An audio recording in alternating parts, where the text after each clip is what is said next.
What's up everybody, my name is Kiefer and welcome back to Zenless Zone Zero.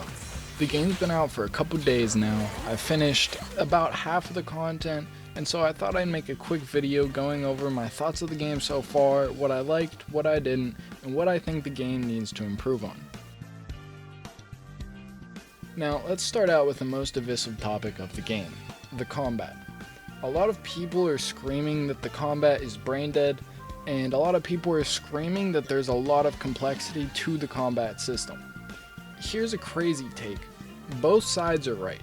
There is a fairly complex system here of animation cancels, swap text, and other combos that I'm sure we'll find the more we play this game. The issue is that all of that complexity is completely and utterly unnecessary. There is literally nothing in the game that is difficult to fight outside of pretty much the very end of the first patch. Now, maybe I'm spoiled because I spend too much time playing Souls games, and so everything here just seems easy to me, but it really feels like there's absolutely zero difficulty to the combat anywhere into the game until you're like 20 hours in.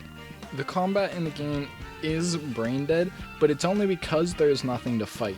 If you're a fighting game player, just go into the tutorial and fight against enemies there. There's definitely a lot of satisfying combat we have access to, but the game is just for babies.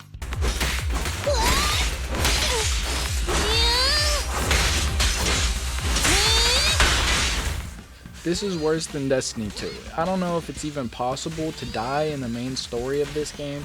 Like, half of the time the enemies won't even attack you. This is literally the same shit that happened with Destiny 2, where players were able to clear entire levels just walking down the middle without attacking anything, and none of the enemies would even hit them. There's raid footage of people emoting for like 10 minutes without ever dying to the boss who can two-shot them, because the boss never hits them more than once every 2 minutes.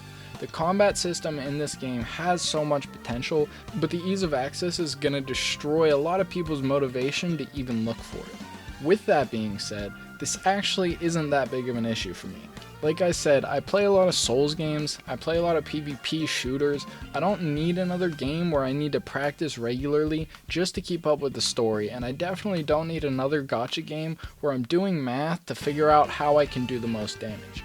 I like that I can come home from work, throw this on, and spam mouse 1 to see pretty characters do cool shit. I also like that I can sit down whenever I have the energy and test out new combos, try and find useful cancels, look for little text with different characters. This game gives me the same kind of feeling I got from Mortal Kombat when I was younger, but now I don't have to be good at the game at all times to be able to enjoy it.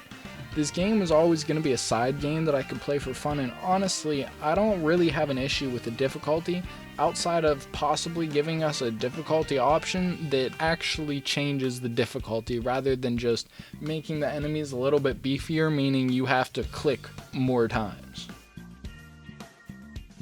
I could make an entire video going over the characters of this game. This game probably has my favorite designs out of any Hoyo game, but there is an obvious elephant in the room, and that is the fucking kids. Lucy, Nikomata. It's super weird that we have child characters and that they are dressed in the exact same manner as the adult characters. It's weird. Nikomata's skill screen especially is absolutely wild. What in the lolly fuck is this? I don't care how good she is. I don't want to play this fucking character. Make her 10 years older, give her regular shorts, do anything that's not this. This is fucked. With that being said, pretty much every adult character in this game looks incredible.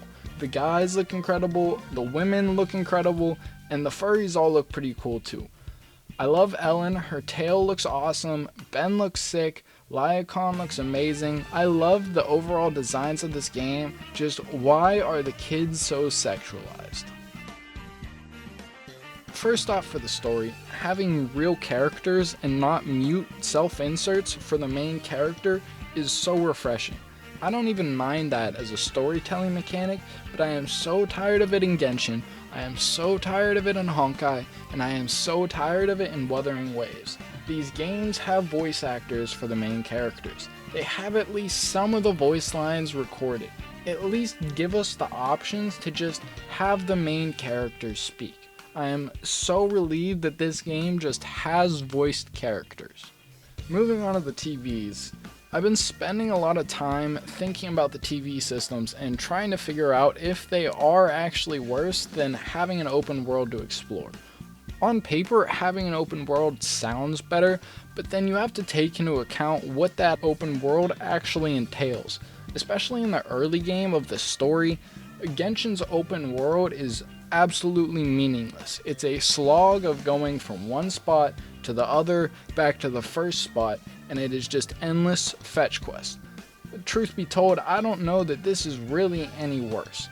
The combat elements of games like Genshin no doubt do a lot to make the filler missions a lot more engaging, but honestly, I don't know if I'd rather have all of the fetch quests over the TVs. And I think a lot of Genshin players just really don't remember what Genshin's story is like, especially in the early chapters, because there's close to zero actual gameplay outside of like the boss battles, and honestly, I think the short TV sections, while also boring, are less boring than just going back and forth between random places all over the map. Where the TVs actually become a problem for me is where they replace cutscenes. I honestly don't really mind the TVs that much for the fetch quests, and for other filler content like that, it's always going to be boring. All of these games would be better if the filler to pad the runtime of each patch was just removed. But in ZZZ, there are several instances of fairly important story events happening, and it being shown in the form of TVs. This is stupid. This is bad.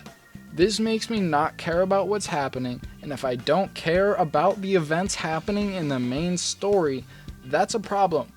I don't even understand why the argument in defense of this is, oh, you're playing as a proxy, how else would you show it? I don't know, like literally any other video game in which a character is monitoring another character from a remote location, you put a little FaceTime box in the corner and then just show us what's happening where the main events are. You don't need a big open world, you don't need anything fancy, you could just do this through a cutscene. You could just use the same kind of cutscenes that you use in Genshin all the time, where it's just characters standing in an instance speaking. You don't even need to animate the damn proxy if you really need to save money. Just put an icon of the proxy's face and an indicator that they're talking to you on the phone. I cannot express how mind-numbingly stupid it is to have this screen up during actual events in the story. The TVs are fine for moving from one place to another, for padding the runtime a little bit, but it is awful as a replacement for cutscenes.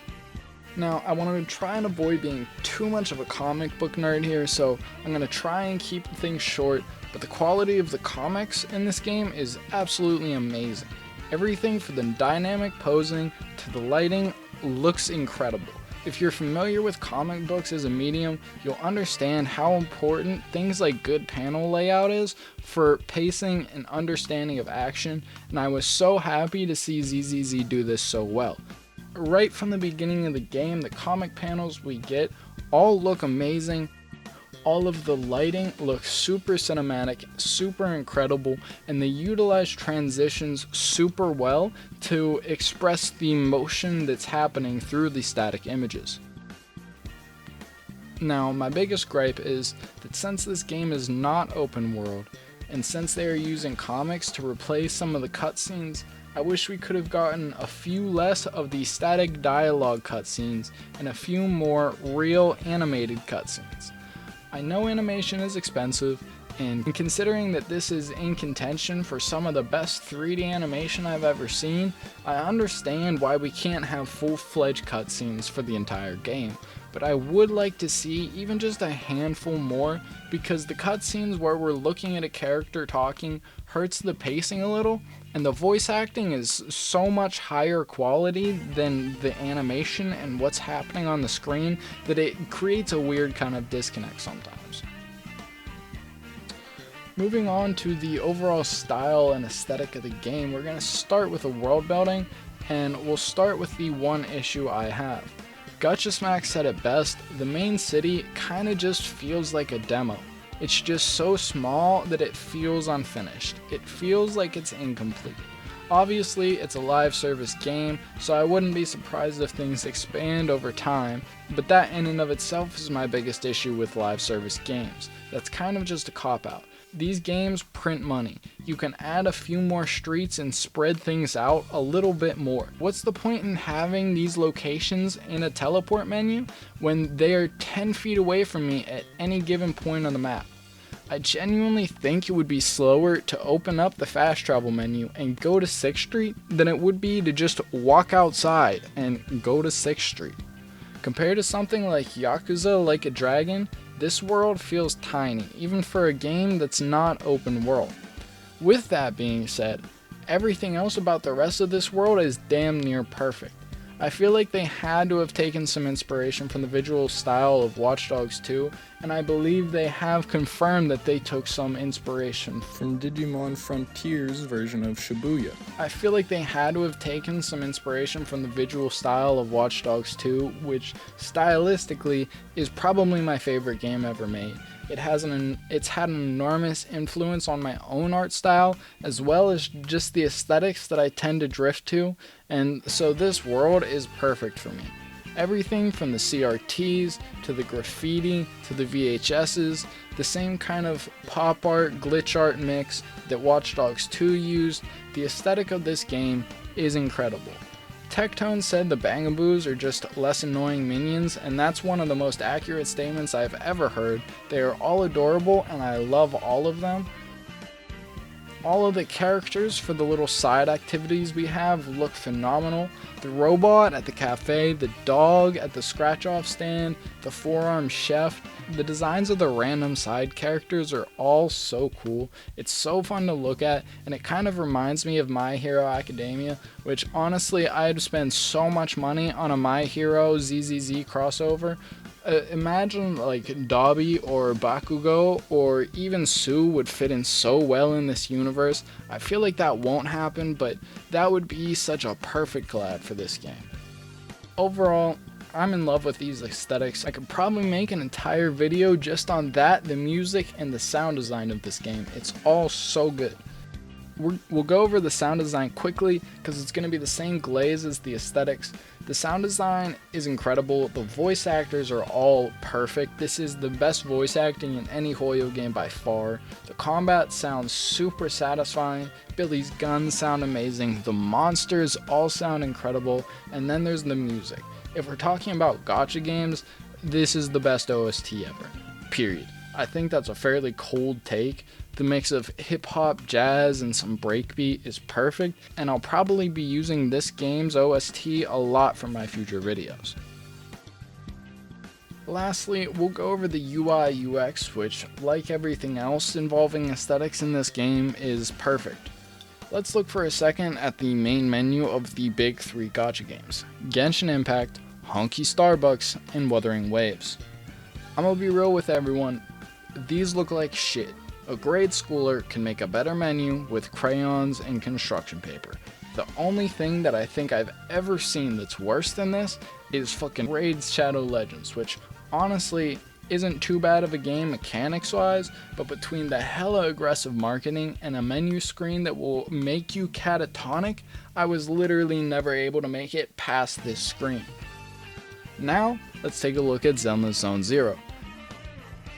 This is honestly kind of crazy because it shows that Hoyoverse is more than capable of creating good UI systems and is choosing to make this dog shit specifically as part of their business strategy. Honestly, between this and Wuwa, Genshin is becoming harder and harder for me to play. The new zone looks phenomenal, but it's an LTM, and so I genuinely might not even play it, and if I do, I'll probably quit Genshin afterwards. The story just isn't good enough to justify continuing to play, and that means the only reason I still have to play are Zhao, Arlecchino, and Keqing, and when you compare them to Jian, Jinshi, Camellia, Ellen, Nicole, and even Ben, there's basically no reason for me to play Genshin anymore. I have a few more ideas for videos on the Kiefer TV channel, but after that and this new zone, I think that'll probably be the end of Genshin for me. HSR is still on my list of games to play because I know how good the story is, but that game has enough FOMO that I already have an account that I can spend stamina on every once in a while, and I do the website dailies, so at least I'm not starting from zero there. But I think this game has officially killed Genshin for me. Like, there is quite literally nothing left that I enjoy about Genshin that I don't also get out of this game. Overall, I've been loving this game so far, and I don't know if it's just because I'm a base Tectone viewer or if there were just a lot of people who were exposed to this game in the live stream where they said it would be combat focused, and so they were expecting a game that had a challenge focused combat system. But ZZZ is literally one-to-one exactly what I expected and exactly what I wanted. It gives me the freedom to just button mash and watch pretty characters make explosions, and it also allows me to play around with some pretty advanced tech with a rather high skill ceiling when I want to. It's like this game itself is a lab for fighting games where you can just try shit out the whole time against enemies that can't really kill you. With that being said, it would be cool if the enemies could at least attack you to give you something to work with, and at best a difficulty option that actually gives us enemies with an AI that doesn't suck. The TVs aren't really that bad, especially when comparing it to the filler quests from Genshin, but it sucks when they use it for storytelling sequences when they could at the very least give us some comic panels for those. The overall aesthetic is perfect and exactly what I wanted. It is very reminiscent of Watch Dogs 2 and Digimon, and I love the world building, the sound design, and the OST. Overall, I'd give the game a solid 8 out of 10 for a casual side game you can use to unwind, and more like a 5 or a 6 if we're comparing it to real non-gacha video games. Overall, it is exactly what I wanted. You know the character designs are good when I am resisting the urge to break my rule of only spending on one gacha game, which is still Wuthering Waves at the moment, and there is literally no reason to pull in this game because there's literally nothing that's not strong enough to beat with the characters that I already have, and so the fact that the temptation is still so strong is very telling of how good the overall design of the game is. I love the characters, I love the world, I love the combat. I give the story somewhere around a 7.5 or 8 in terms of gacha games, and maybe like a 5 in terms of real story games, but it's genuinely a really fun game to unwind with. It would be awesome to get some like customizable endless mode where we could just fight waves of specific enemies until we die, and that would probably do a lot to alleviate the complaints of the game being too easy. Overall, I think this game is more than worth it to play, and if you're fortunate enough to not have started Genshin yet, pick this or HSR instead. I have a second channel called Kiefer TV, where you can watch my playthrough of Zenless Zone Zero and other games, as well as catch the streams, so remember to subscribe there. But as always, thank you so much for watching. Please remember to like and subscribe for more, and I will see you next time.